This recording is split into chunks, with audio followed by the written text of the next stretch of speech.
On May 16, 1983, 47 million Americans tuned in to celebrate the legacy of Motown in the Motown 25 Yesterday, Today, and Forever television event. They expected a night of nostalgia, but instead they witnessed a transformation. In under 5 minutes, Michael Jackson stopped being a former child star and became something else entirely. But this moment didn't begin here. Despite his solo career triumph, Michael still couldn't escape the past. Even with the booming success of the Thriller album and Billie Jean, he was still the little boy singing with his brothers in the eyes of many in the public, and this would continue to bother Michael immensely. Then, he received an invitation to perform for the Motown 25th anniversary special, where they hoped he would sing the old hits with his brothers. Michael didn't want to be part of a nostalgia act, so he declined. But then he had a talk with his old friend and mentor, founder of Motown, Berry Gordy. He promised Michael that if he showed up to perform the Jackson 5 material, then he could have a solo spot right after. With this new deal in mind, Michael had an idea. Instead of performing in the show to remind people of the past, he would use it to further distance himself from it, and show the world that he isn't one of the Jacksons, but just Michael Jackson. After reconsidering, he decided to accept the invitation.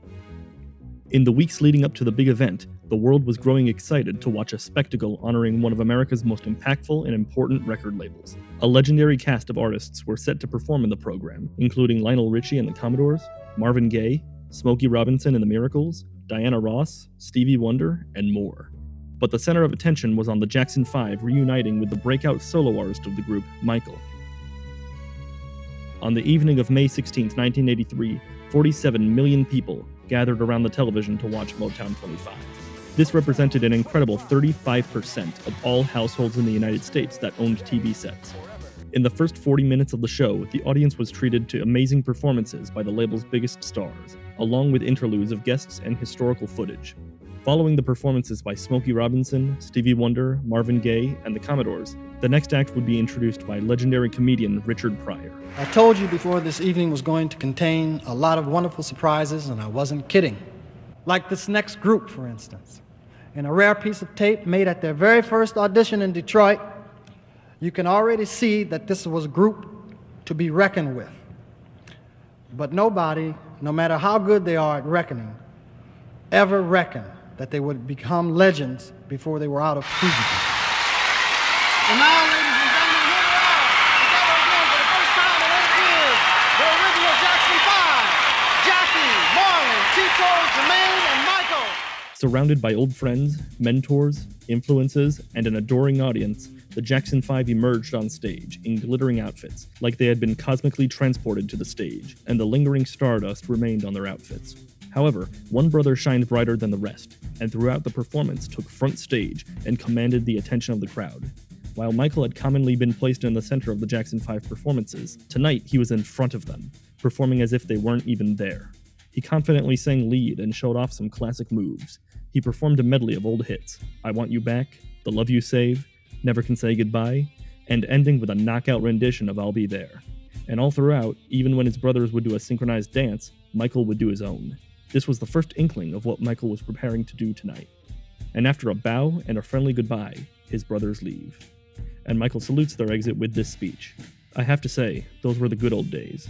I love those songs. Those were magic moments with all my brothers, including Jermaine. But those were good songs. I like those songs a lot. But especially, I like the new songs.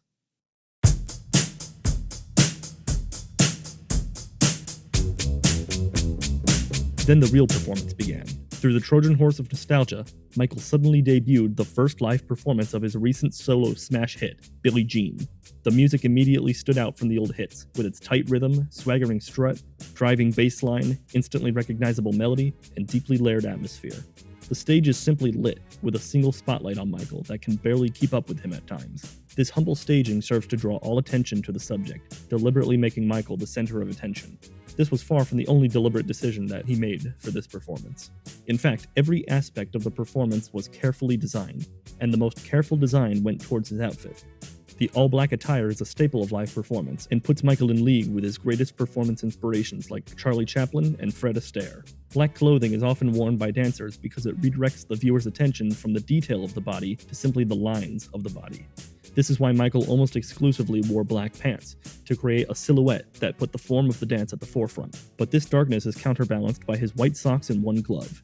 These white pieces draw attention to the ends of his limbs, further focusing audience attention on the choreography. They're like targets that your eyes are constantly focusing on, and Michael made sure that the focus was on them, as he was about to do something that made the entire world stop and stare. After singing the chorus, Michael began a dance breakdown, and before the eyes of millions, he...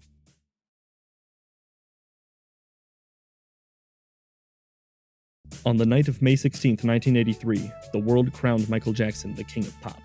And overnight, he transcended from a pop performer into something less of a human and more a phenomenon. Perhaps before this, Michael was seen as a gifted performer, maybe even a once-in-a-generation entertainer. But during this show, he performed a feat so spellbinding that it defied the laws of physics. He both walked forward but traveled backward, then spun multiple times and landed perfectly on his toes. This kind of achievement in performance was never seen at this scale in the history of popular music.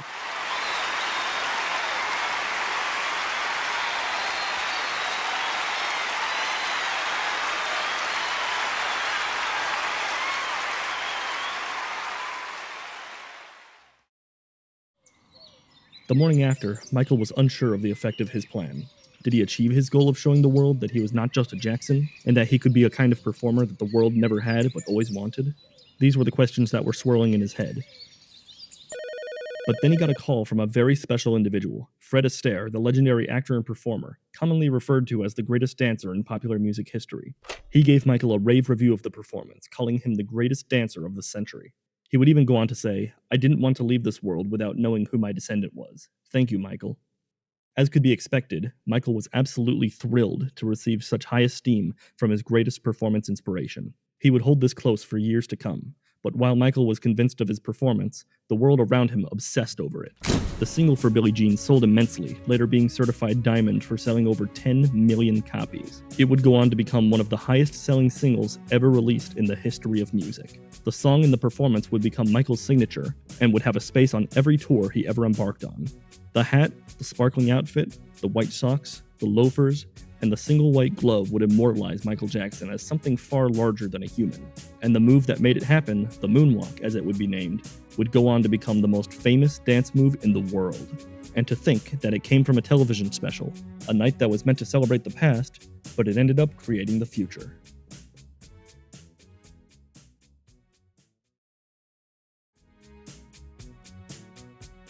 If you enjoy deep analysis of the most important and explosive moments in music history, check out my breakdown of John Lennon's debut album and the traumatic story behind it. You can watch it right here.